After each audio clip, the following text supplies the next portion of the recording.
My mother's ghost story. This story isn't mine. It belongs to my late mother. She was a teenager, living with her family in La Puente, California, when one night she heard a gentle rapping on her bedroom door. The door opened and her aunt, who was living with them, let her know in a whisper that she was getting up to make breakfast and wanted to know what my mom would like to eat. Then she left the room. My mother went rigid with fright, because her aunt had only days before left for a trip to Yucatan. She was trying to make sense of what she had seen when she heard sobbing. It was her older sister, who shared the bedroom with her, crying in the twin bed next to hers. One of them asked the other, my mother couldn't be sure who spoke, "Did you see that?" And the answer was a crashing wave of grief and wailing that woke up my grandfather, who ran to their bedroom to find his daughters repeating over and over, "She's dead, she's dead. Mi tía está muerta."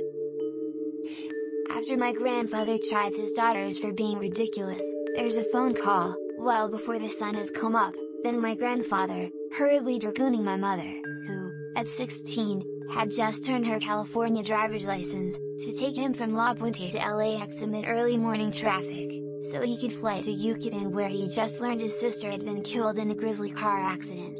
Not until many years later did it occur to me that for my mother, an inexperienced driver, having to track all the way to LAX may have been as terrifying as what she'd seen that night.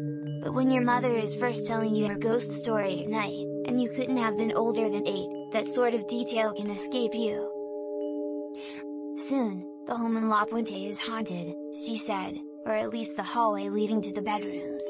First they hear pacing, a padding of feet in that hallway as they sit in the living room trying to watch my 3 sons. Then it's the hallway unbearably saturated in perfume, the aunt's perfume. Finally, they consult their priest, who agrees to perform an exorcism. He sprinkles the holy water, he recites from the Bible, and he tells the ghost, "You don't belong here anymore. You're dead. You need to leave. There's no longer any need for you here." And she goes. No more haunting. The end.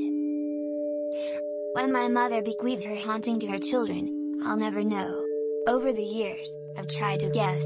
If my memory isn't completely betraying me, my mother seemed pensive that night she told the tale. I dare say, she seemed sad. I think she forgot we were there, me and my younger brother and baby sister. Maybe she was retelling, aloud to herself, this incredible thing from her life. She had seen a ghost at 16, was married at 19, and had 3 children by the time she was 24. Her life was circumscribed by taking care of us, taking care of the house, and working a job. But this amazing thing had happened. Then sometimes I think she knew we were listening, but didn't mean to terrify us. She just wanted us to know she had seen things. That she had been a girl who once drove her bereft father on a busy freeway because her mother and older sister didn't drive, drove him all the way out to LAX where she'd never driven to before, palms sweating on the steering wheel, then drove all the way back to La Puente by herself, with probably not so much as her Thomas brothers in the car to help her if she got lost. She did this and more. She had lived with a ghost. That she was brave. That she confronted mystery. This is what she couldn't say, didn't know how to say. Instead, she told the story of how she had seen the newly dead at her bedroom door, asking, "What does it mean, children? What does it mean?"